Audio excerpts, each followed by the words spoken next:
Hello everyone and welcome to the I'm the Immigrant channel. This is my first video ever and I wanted to use this to compare the Beretta 1301 and the newly released Beretta A300 Ultima Patrol.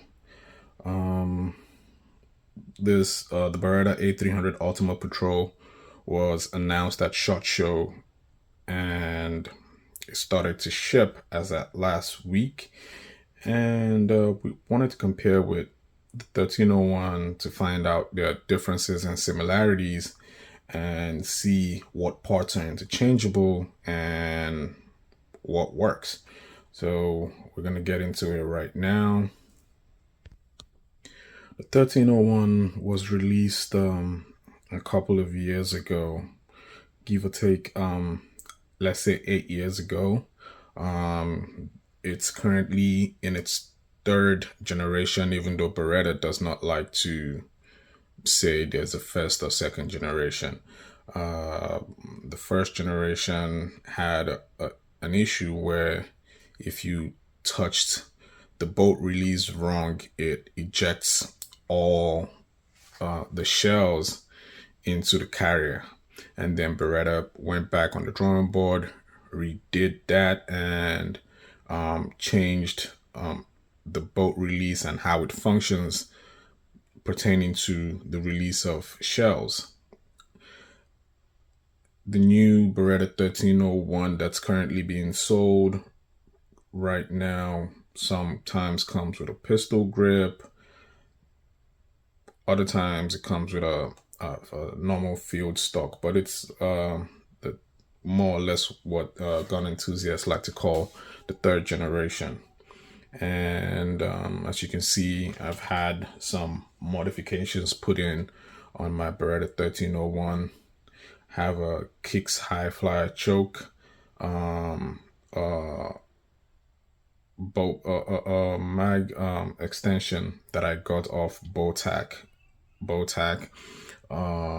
GG&G adapters for the SGA stock, and a gray Magpul SGA stock that I will most likely change to a black one soon, so it could go with my theme of black and tan.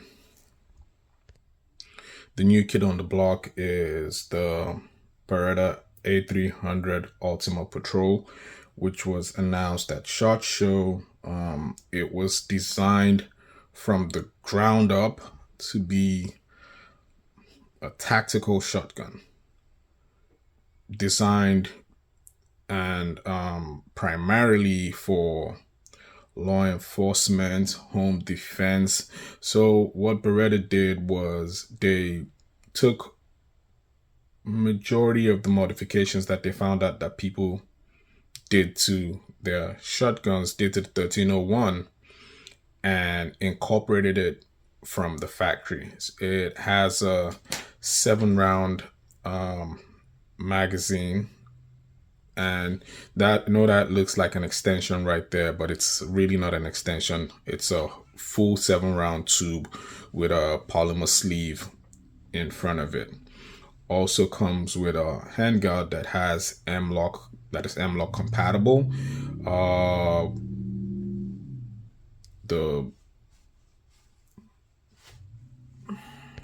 The loading port has been opened up to make it easy for fast reloads.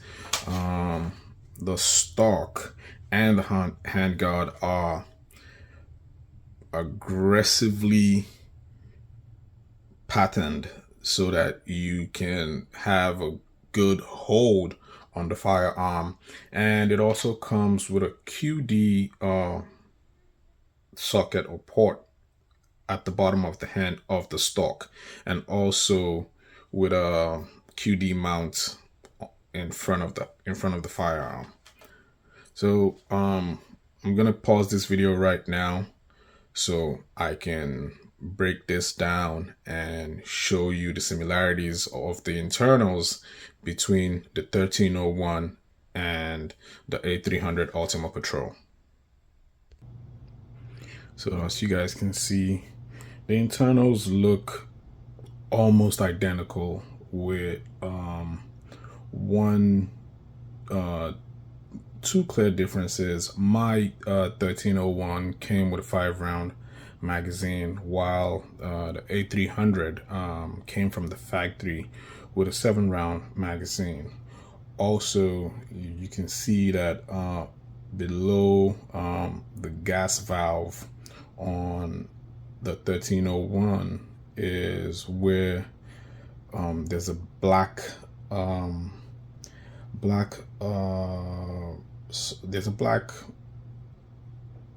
attachment that connects to the sleeve that holds the carrier together, and that's missing on the A300, as the 1301 has this action mechanism directly behind the gas piston and valves, while the recall mechanism of the A300 is located within the stock.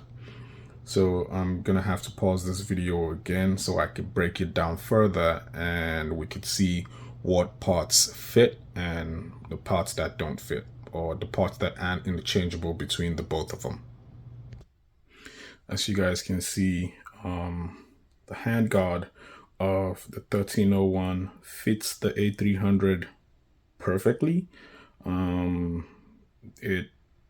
There's no space between the handguard and the front of the receiver. It fits perfectly. When I tried it out yesterday, when I first got it, I didn't tighten the polymer sleeve at the top of the magazine tube, so it felt a little bit like it needed a little bit of a modification to go in. But with the way it is right now, it's tight. You don't need to do any modifications to the handguard of the Beretta 1301 to get it to fit the A300.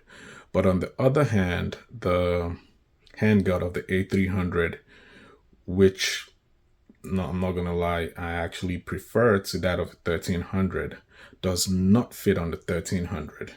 The reason being, the spacer is not wide enough to go over the piston, the gas piston system at the tip of the barrel. There's a little polymer sleeve at the tip of where the piston starts that the spacer won't go past. So if the spacer can go past it, then the handguard should fit, because the handguard is wide enough to fit. So Beretta just needs to come up with a spacer that would fit,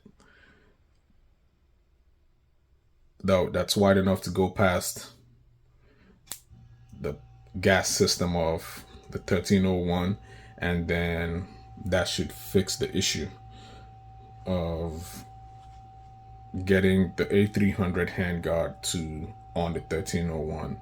It would have been dope if I could get the A300 handguard on the 1301, but it's really it's a nice handguard, and if Beretta can get that sorted out, they would hit it out the park with a lot of people, because I know there are a lot of 1301s out there, and they could go with a factory option that has M-lock and feels really good in the hand. So I'm gonna pause this video again, take out the bolts, and show you the differences between the gas system. I'll be right back. Here we have the bolts and the charging handles of the A300 on the left and the 1301 on the right. Now this is where you see the major differences between both platforms. The 1301 has a rotating bolt, and its action system is literally in front of the bolt, as you can see from the bolt carrier on the right, while the A300 on the left has its action system in the stock. The A300 is, in the way it functions, is closely similar to the way the Remington 1100 and Remington 1187 semi-auto shotguns work. Even the charging handle of the A300 looks like it was taken from the Remington 1100 series, right? And that's where the changes are.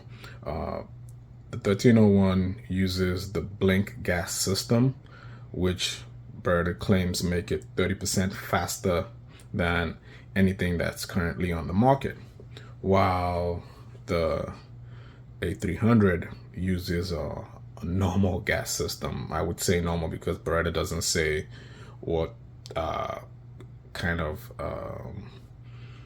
system it is, but when I show you guys the barrels, you see that the ports and everything look identical. The bolt on the A300 has a rat's tail, which you would think people would want to make the comparison to it being almost the same thing as the Benelli M4, but the M4 has a rotating bolt in front of the boat, has a rotating bolt head like the 1301, while this one does not. It just has an extractor on the side of the boat to remove the shells. I'm going to pause this video and then I'll show you guys the barrels. Here we can see the gas system side by side, and without any direct measurements from Beretta, I would say they are 100% identical.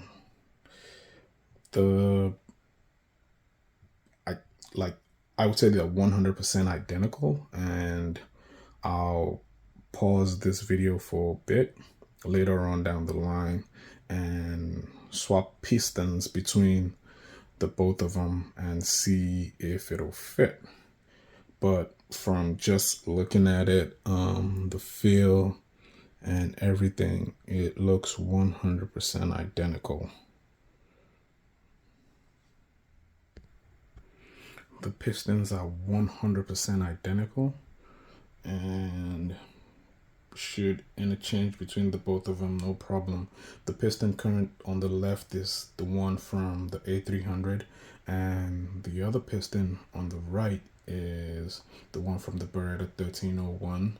I am going to go into the frame right now and swap them just to show you guys that they fit, and then I'll put them back because I don't want to get them mixed up in the event of anything.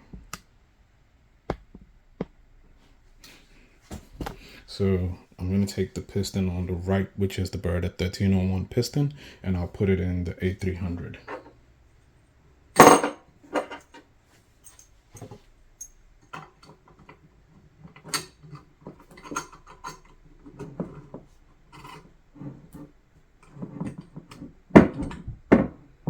As you can see, that fits no problem. And I'll take the A300 piston and I'll put it in 1301.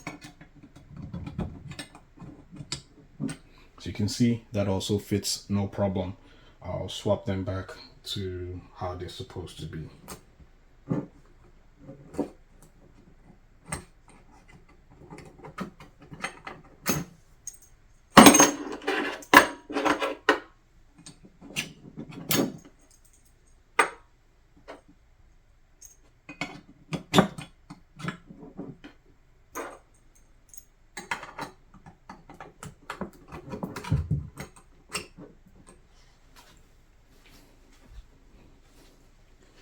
So as you guys can see, the piston parts are interchangeable between the both of them and should work no problem at all.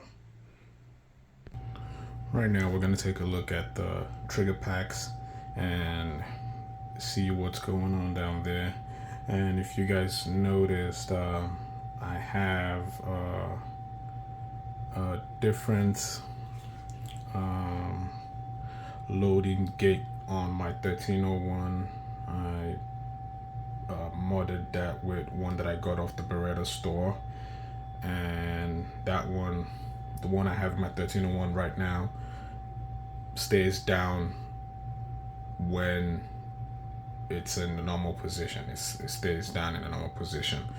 And if you notice, if you look at the 1301 and the A300 trigger packs, you see that it's a little bit different.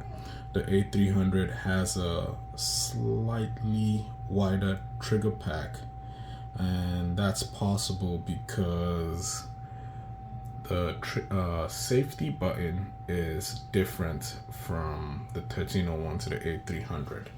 On the 1301, it kind of looks like the symbol on the chest of Superman, while on the A300 it's a little bit oval.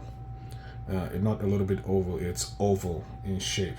And because there's a cutout on the receivers for those trigger guard, those safety buttons, it is not gonna fit. You can't use the trigger pack from the 1301 on the A300, but you can use the trigger pack from the A300 on the 1301.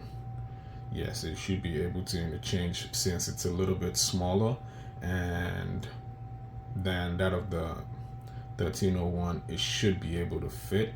I might put some pictures of it later on down the line. Also, next we're going to take a look at the sights on both of them and see the differences between them. We'll start at the rear sight on both of them, and as you can see, the 1301 has a better rear sight than the A300. It's you can adjust it for windage and elevation, while that of the A300, I don't think it's adjustable. I think maybe it's adjustable for elevation only. I'll play with that later on. The A300 rear sight is 100% polymer, and the 1301, I think it's aluminum. They both have the same Picatinny rails in front of the sights for your red dots or whatever Picatinny accessories that you want to attach to it. On the front sight, I actually do prefer the front sight on the A300 to that of the 1301. The 1301 uses the same front sights that you can find on the Benelli M4, and it kind of has like a tritium sight that's protected by wings, but the A300 has fiber optic filaments that you can just put, and you can change it. But the good thing is it's small and gives you a wider sight picture, and you'd have to actually see to understand what I'm saying. Like, it gives you a wider sight picture because of how compact it is. You don't have the tritium post on the 1300 blocking your view. On the A300, you get a much wider front view than you can get on the 1301.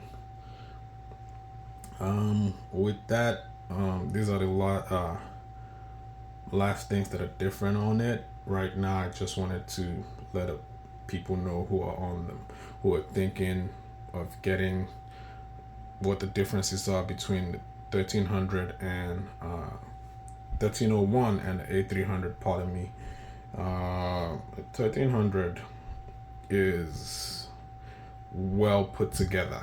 Like, there are some things that I actually would want to see transferred to the 1301 from the A300. Like I said, the front sight.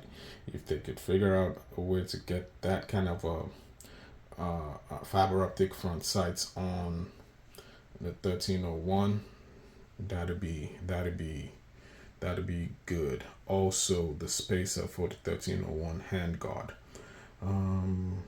Aside from that, if you're in the market for a shotgun below $1,000 price point, you should really be considering the A300, as it does it hits almost every point of what you would need for a home defense tactical shotgun,